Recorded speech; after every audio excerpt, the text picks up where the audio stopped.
iminsi n'iminsi nkibibuka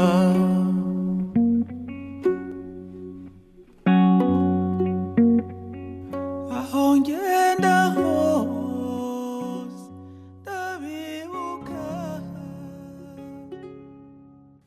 Nabi Moussa Touré, vous dites avoir prêté serment de témoigner une fois sorti de prison. Pourquoi avoir attendu 33 ans après votre libération pour témoigner en publiant cet ouvrage? Eh bien, je dois vous dire que je n'ai pas pu, au début, enfanter. Le serment me taraudait, mais j'avais quelque chose qui me bloquait. Et maintenant, c'est au crépuscule de ma vie que la pression est devenue forte et que les bénévoles, les personnes de bonne volonté m'ont entouré, m'ont encouragé.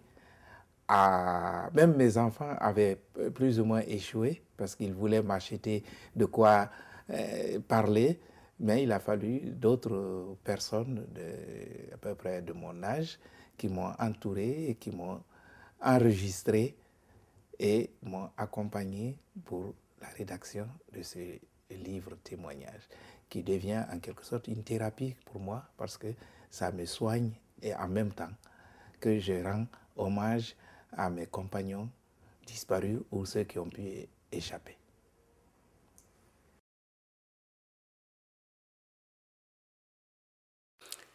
Une fois arrêté et conduit au Camboiro, avez-vous été entendu par un juge ou avez-vous vu un avocat? Comment avez-vous été accueilli au Camboiro? Eh bien, c'est simple. On vous massacrait d'abord.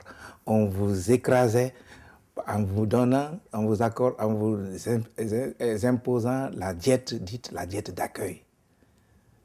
Pendant une semaine, moi je suis resté 13 jours, une semaine 15 jours, et on ne boit pas, on ne voit personne, on est enfermé. Et après cette diète d'accueil, pour vous rabattre le moral, etc., on vous amène devant un fameux comité dit comité révolutionnaire, avec des juges, des membres du comité révolutionnaire qui sont des personnalités choisies, triées sur le volet, des courtisans en un mot. Et on vous pose des questions comme pour vous dire, avouez tout et la révolution vous sera reconnaissante. Et lorsque on n'accepte pas la sentence, il y a une cabine, la fameuse cabine technique, où il y a les instruments de torture qui dépassent l'imagination humaine. On vous fait torturer à l'électricité, à la banane, au régime de banane, ce qui veut dire on a les mains liées au dos, avec les coudes qui se rejoignent sous la pression des liens et des cordes, des fils électriques. Et puis, on vous suspend comme un régime de banane. Ou alors, des graviers sur le sol, on vous met les genoux dessus et on appuie sur votre épaule. Et ainsi de suite, les gravillons vous pénètrent la peau.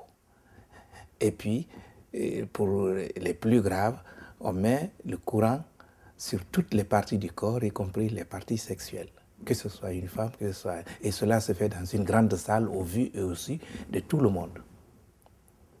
Et on vous dit, avouez, dites ce que la révolution veut que vous dites.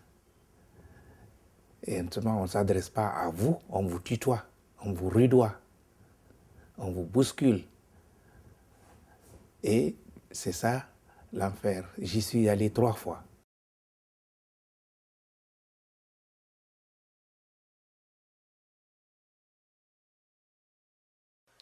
Qu'avez-vous vu et subi dans la fameuse cabine technique du Camboiro? Vous y êtes passé 3 fois, dites-vous. Oui, parce que la première fois, comme j'ai refusé, moi envoyé, ils se sont regardés simplement, les gardes m'ont escorté. Il y avait un garde devant, un garde derrière, un garde à droite, un garde à gauche, qui m'ont accompagné du bureau des conseillers. Et là-bas, on m'a passé. J'ai eu je pourrais même dire, la grâce divine d'avoir été échappé au régime de la banane. Mais le courant, ça, ils m'ont fait danser, et comme on dit chez nous dans notre langue, le wasakumba faré, c'est-à-dire la danse des guerriers, en me passant sur le corps nu, avec le corps mouillé sous la pluie, sans chemise. On nous enlève la chemise, on fait passer le courant électrique qui vous fait sauter. Alors évidemment, cela a des répercussions sur la santé par la suite si on échappe. Ensuite, ils m'ont rappelé et une deuxième fois, ils sont revenus à la charge pour me donner des noms. J'ai dit niet, ils m'ont encore renvoyé. Et la troisième fois, j'ai eu la chance de rencontrer un aîné, Mbaye Cheikh Oumar, qui s'est battu pour me convaincre d'accepter leurs conditions pour ne pas me laisser esquinter. Parce qu'il estimait que je représentais l'avenir de ce pays en tant que jeune, alors que lui, il savait qu'il était condamné, qu'il ne s'en sortirait plus jamais. Et c'est ce qui s'est passé.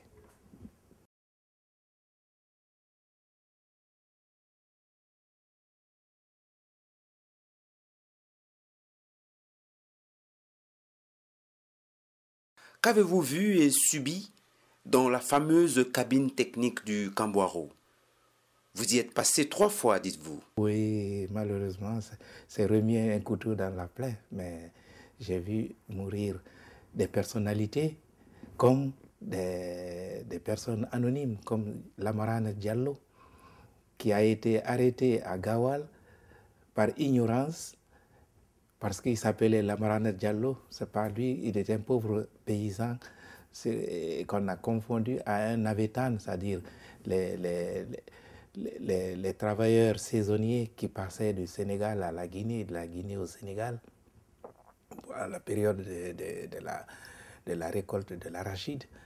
Donc, on voulait montrer qu'il y avait des aventuriers, des mercenaires. Eh bien, le pauvre était dans son champ, on l'a amené et il a passé toute une journée au poste de police de Gawal. Les gens l'ont oublié, mais comme c'est un pauvre air, il est resté tranquille jusqu'au soir, au crépuscule. Le gardien qui venait fermer les portes le découvre, lui demande qu'est-ce qu'il fait là. Il raconte sa pauvre histoire. Le gardien va avertir le chef de poste, qui aussitôt se met en quatre. Les miliciens sont venus abandonner ce pauvre jeune homme de 23 ans à peu près. Et il téléphone à l'abbé. Les gens de l'abbé disent de mettre dans le premier camion en partance pour l'abbé. Et lui, le malheur continue à s'abattre sur lui. Le chef de poste trouve malheureusement un camion et dit au chauffeur que s'il a un contre-révolutionnaire avec lui, si il le perd en route, c'est lui qui ira à sa place. Évidemment, le camionneur ramène ce pauvre jeune homme à l'abbé. Il y avait une jeep qui descendait sur Conakry. On l'embarque et lui, il se retrouve au Camboiro où on l'oublie jusqu'à ce qu'il soit pris, que son corps ait commencé à être envahi par la teigne, par tous les escarres, etc. et à voir son corps se décomposer.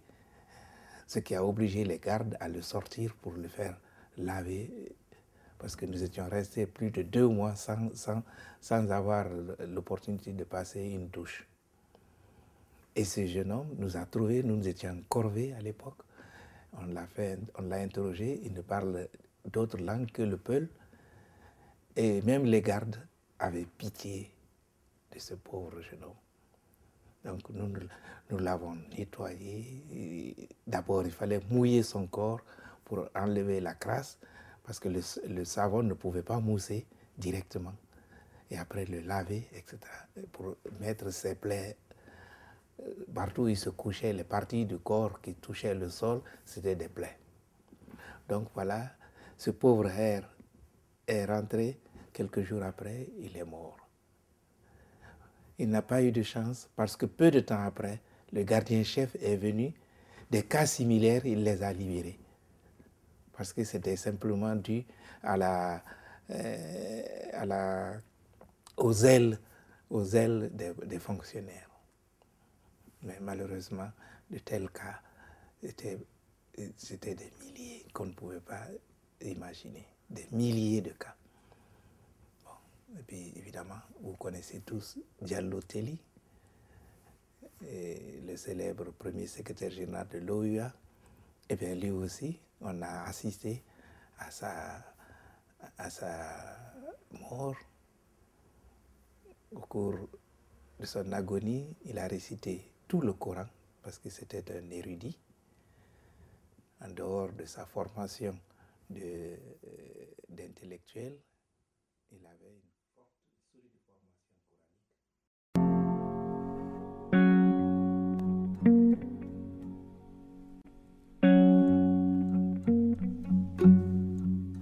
iminsi n'iminsi nkibibuka